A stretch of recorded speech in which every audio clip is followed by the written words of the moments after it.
दोस्तों, defence sector के दो स्टॉक भारत इलेक्ट्रॉनिक्स और हिंदुस्तान एरोनॉटिक्स लिमिटेड, ये दो ऐसे स्टॉक है जो अभी भी अपने पी रेशियो से नीचे मिल रहे हैं।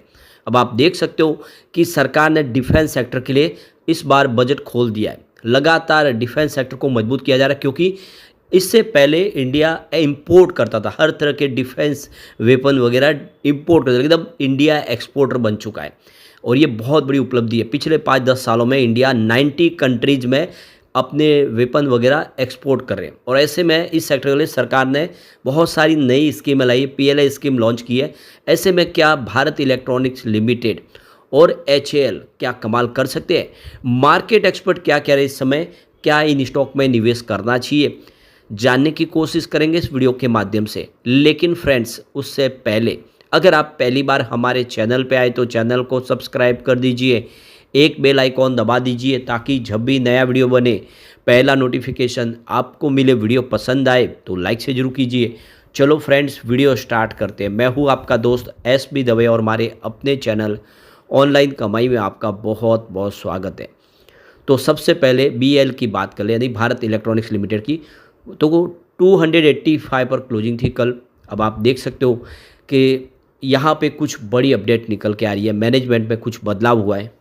तो देख सकते हो कि सेबी का रूल्स है कि जो भी पब्लिक लिस्टेड कंपनी है उनको मैनेजमेंट में किसी भी प्रकार का कोई बदलाव होता है तो उसकी जानकारी एक्सचेंज को देनी होती है। और यही जो सेबी का 2015 में बना रूल्स है, उसके तहत यहाँ पे जानकारी दी जा रही है कि मैनेजमेंट में बदलाव हुआ है। तो श्री अनिल पंत जो जनरल मैनेजर की पोस्ट पे है, उनके यहाँ पे पोस्ट में बदलाव हुआ है। और ये जो बदलाव हुआ है यह 31/10/2024 से लागू हुआ है, यानी कल से ये लागू हो चुका है। और आप देख सकते हो कि इसी तरह से जो बदलाव होते हैं उसकी जानकारी देनी होती है। तो स्टॉक पिछले दिनों काफ़ी ज़बरदस्त दौड़ा, अभी अपने ऊपरी प्राइस से काफ़ी ज़्यादा करेक्ट हो चुका है। अब यहाँ पे डिफेंस सेक्टर के जो स्टॉक है ये पी रेशियो के मामले में अभी भी बहुत सस्ते लग रहे हैं। जो इंडस्ट्रीज़ का पी रेशियो उसके मुकाबले इनका पी रेशियो काफ़ी कम है, यानी ये स्टॉक सस्ते हैं। और आप देख रहे हैं इसमें हिंदुस्तान एरोनॉटिक्स लिमिटेड साल में और भारत इलेक्ट्रॉनिक्स, जिनका पी रेशियो काफ़ी कम है। तो हिंदुस्तान एरोनॉटिक्स लिमिटेड की बात करें तो कंपनी का बिजनेस आपको ये पता ही होगा कि कंपनी एयरक्राफ्ट बनाती है, हेलीकॉप्टर्स बनाती है और दूसरे बहुत सारे एविएशन वगैरह जो बनाती है, और साथ में मेंटेनेंस सर्विस का काम भी करती है। बहुत ही पुरानी कंपनी है, एक समय बहुत भारी लॉस में थी कंपनी, लेकिन अब कंपनी आ गई है प्रॉफिट में। कंपनी का पी रेशियो 33.93 है, और जबकि इसके सेक्टर का जो इंडस्ट्रीज एवरेज पी रेशियो वो 65.54 है, यानी उसके मुकाबले इसका पी रेशियो बहुत कम है। इसका मतलब ये हुआ कि यह शेयर सस्ता है। क्वार्टर 1 में देखें तो एचएएल ने यहाँ पे करीब 11.06% का ईयर ऑन बेसिस पे देखें तो ग्रोथ बताया रिवेन्यू में। और आप देख सकते हो क्लियरली ये जो नेट प्रॉफिट है उसमें भी अच्छी खासी वृद्धि हुई है, जो देख सकते हो कि 76.41% की ग्रोथ दिखा रहा है, जो 1436 करोड़ के आसपास है। तो कंपनी का रिवेन्यू और कंपनी का प्रॉफिट दोनों ही बढ़ रहा है और पी रेशियो इसका सस्ता है। इसका मतलब ये स्टॉक एचएएल अच्छा है। अब भारत इलेक्ट्रॉनिक्स लिमिटेड यानी बीएल की बात करें तो ये स्टॉक भी काफ़ी बेहतर है। और आपको पता होगा कंपनी बहुत सारे वेपन वगैरह बनाती है, अलग अलग कंपनियों के साथ और कंट्रीज़ के साथ कोलैबोरेशन करके डिफेंस सेक्टर के लिए बहुत सारे, जैसे राडार्स, कम्युनिकेशन सिस्टम, इस तरह से बहुत सारे इक्विपमेंट बना के कंपनी देती है। यहाँ पे इसका जो पी रेशियो वो 47.11 है, जबकि जो इंडस्ट्रीज़ का पी रेशियो है वो देख सकते हो कि 65.54 है। इसका मतलब ये हुआ कि इंडस्ट्रीज़ के पी रेशियो के मुकाबले इसका पी रेशियो बहुत कम है। उस हिसाब से देख सकते हो कि स्टॉक ये वाकई में सस्ता है। अब कंपनी ने अपने Q2 के रिजल्ट को भी डिक्लेयर ऑलरेडी कर दिया है। पे कंपनी के रिवेन्यू की बात करें तो यहाँ पे Q2 के दरमियान कंपनी ने जो रिवेन्यू बताया उसमें 14.86% की शानदार ईयर बेसिस पे वृद्धि देखने को मिली है, जो 4605 करोड़ के आसपास रहा है। और बात करें प्रॉफिट की तो 1093 करोड़ का प्रॉफिट बताया, जिसमें 38.35% की ईयर बेसिस पे वृद्धि देखने को मिली है। तो चाहे प्रॉफिट देखें या रिवेन्यू देखें, बहुत ही बेहतर बताया। तो ऐसे स्टॉक में क्यों न दाव लगाया जाए जिसका रिवेन्यू प्रॉफिट लगातार बढ़ रहा हो, जिसका पी रेशियो बहुत कम हो, यानी स्टॉक सस्ता है और आने वाले समय बेहतर कर सकता है। अब यहाँ पे देखिए रेलिगेयर ब्रोकिंग के रवि सिंह ने कुछ स्टॉक सजेस्ट किए जिनमें खरीदारी करनी चाहिए। वो है बीएल, एसबीआई और ब्रिटानिया इंडिया। तो उनके रडार पे ये स्टॉक है जो काफ़ी अच्छे लग रहे। और यहाँ पे रवि सिंह का कहना है कि जो बीएल का स्टॉक है वो काफ़ी ज़्यादा करेक्ट हो चुका है ऊपर के लेवल से, करीब 25% करेक्ट हो चुका है ऊपरी लेवल से। और अब एक लॉन्ग पोजीशन लेके इसमें खरीदारी की सलाह है।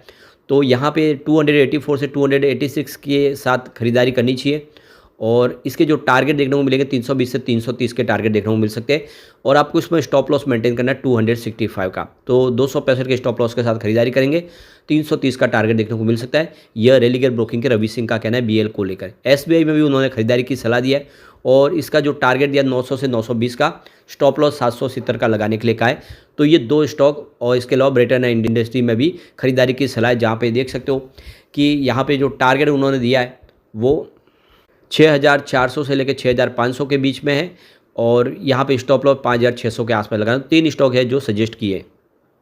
दूसरी तरफ देखें तो शेर खान ने भी भारत इलेक्ट्रॉनिक्स लिमिटेड में खरीदारी की सलाह दी है और इसका जो पहला टारगेट उन्होंने रखा है वो देख सकते हो कि 308 रुपीज़ का है और दूसरा टारगेट 328 के आसपास है, यानी रवि सिंह के टारगेट के बराबर ही। उन्होंने 330 का और इन्होंने 328 का टारगेट दिया है। स्टॉप लॉस 267 का लगाना है और ख़रीदारी करनी है। तो देख सकते हो कि लगातार अच्छे टारगेट निकल के आ रहे हैं और ऐसे में एक मौका अच्छा बनता है। यहाँ पे इसकी परफॉर्मेंस देखें तो लगातार बेहतर हुई है। पिछले 10 सालों में अगर सेल्स ग्रोथ देखें तो 12% के आसपास रहा है। 5 ईयर के हिसाब से ये 11% था जो कम हुआ थोड़ा सा, लेकिन 3 ईयर के हिसाब से हल्का सा बढ़ के 13% तक पहुँच गया और इस TTM 19% के आसपास। तो कंपनी का सेल्स ग्रोथ अच्छा खासा बढ़ा है। प्रॉफिट ग्रोथ की बात करें तो 10 ईयर के हिसाब से 15% था, 5 ईयर के हिसाब से बढ़ के ये 16% तक पहुँच गया और 3 ईयर आते आते 24% तक चला गया प्रॉफिट ग्रोथ, जो इस TTM 37% है। यानी पिछले 10 सालों से प्रॉफिट ग्रोथ लगातार बढ़ रहा है। तो सेल्स और प्रॉफिट के आंकड़े बहुत ज़्यादा उत्साहवर्धक है। ऐसे में एक अच्छा मौका है, खरीदारी करनी चाहिए और रिजल्ट इस बार बेहतर है, जो इशारा करे कि इसमें निवेश किया जा सकता है। अब चलते हैं हिंदुस्तान एरोनॉटिक्स लिमिटेड की तरफ। तो 4254 पर क्लोजिंग थी 0.42% की तेजी के साथ। अब यहाँ पर भी देखो कि कुछ मैनेजमेंट में बदलाव हुआ है। तो देख सकते हो कि यहाँ पे मिस्टर एम राजेंद्रन जो जनरल मैनेजर थे कंपनी में, उनके पद में बदलाव हुआ है। ये 31/10/2024 से चेंजेस किया गया है। तो देख सकते हो कि जो सेबी के रूल से तहत जिसके तहत हर जानकारी देनी होती है, उसी तरह से जो मैनेजमेंट लेवल के बदलाव हुआ है, मैनेजमेंट में जनरल मैनेजर चेंज किए गए हैं, तो इसकी जानकारी ऑलरेडी दे दी गई है। HAL के कारोबार की बात, कंपनी फाइटर प्लेन बनाती है, एयरक्राफ्ट और हेलीकॉप्टर बनाती है, तेजस जैसे फाइटर एयरक्राफ्ट बनाती है और ऑर्डर बुक बहुत मजबूत है। लगातार कंपनी अपने कारोबार को बढ़ा रही है। कंपनी एक्सपोर्ट कर रही है। आप देख सकते हो कि इंडोनेशिया, मलेशिया, श्रीलंका, वियतनाम, यहाँ पे लगातार कंपनी अपने बिजनेस को बढ़ा रही है। साथ में कुछ नए डिवीजन बनाने की तैयारी है। एक्सपोर्ट का कारोबार के ऊपर फोकस किया जा रहा है। वैसे में आने वाले में और कुछ बेहतर कर सकते हैं। कंपनी आने वाले में अर्जेंटीना, नाइजीरिया, इजिप्ट में भी और फिलीपींस में अपने कारोबार को बढ़ाना चाहती है। यानी फ्यूचर प्लान बहुत बड़े हैं। ऐसे में आने वाले समय कंपनी तेज़ी से अपने कारोबार को बढ़ाएगी। यहाँ पे कंपनी कुछ जॉइंट वेंचर्स के माध्यम से अपने कारोबार को तेज़ी से बढ़ा रही है, जिसमें आप देख सकते हो कि जिनका जो पोर्टफोलियो और तेज़ी से बढ़ता हुआ दिखाई देगा। ऐसे में एक अच्छा मौका है निवेश करने का HAL में। यहाँ पे एक्सिस डायरेक्ट ने 5 स्टॉक में बाय की रिकमेंडेशन की है और ये देख सकते हो कि स्टॉक जो आने वाले इसमें बेहतर कर सकते हैं। तो उन्होंने यहाँ पे देख सकते एक्सिस डायरेक्टर की तरफ से हिंदुस्तान एरोनॉटिक्स लिमिटेड यानी HAL में खरीदारी की रेटिंग दी है। तो ये देख सकते हो कि HAL जो इस समय 4300 के आसपास है। एक्सिस डायरेक्टर यहाँ पे इसके लिए जो 4185 से लेके 4235 की रेंज में खरीदारी की सलाह दे रहे हैं और HAL का जो यहाँ पे आने वाले समय जो टारगेट है वो 4430 का देखने को मिल सकता है। तो 4170 के स्टॉप लॉस के साथ यहाँ पे ब्रोकरेज फर्म ने खरीदारी की सलाह दी है। तो देख सकते हो कि बहुत सारे अच्छे टारगेट निकल के आ रहे।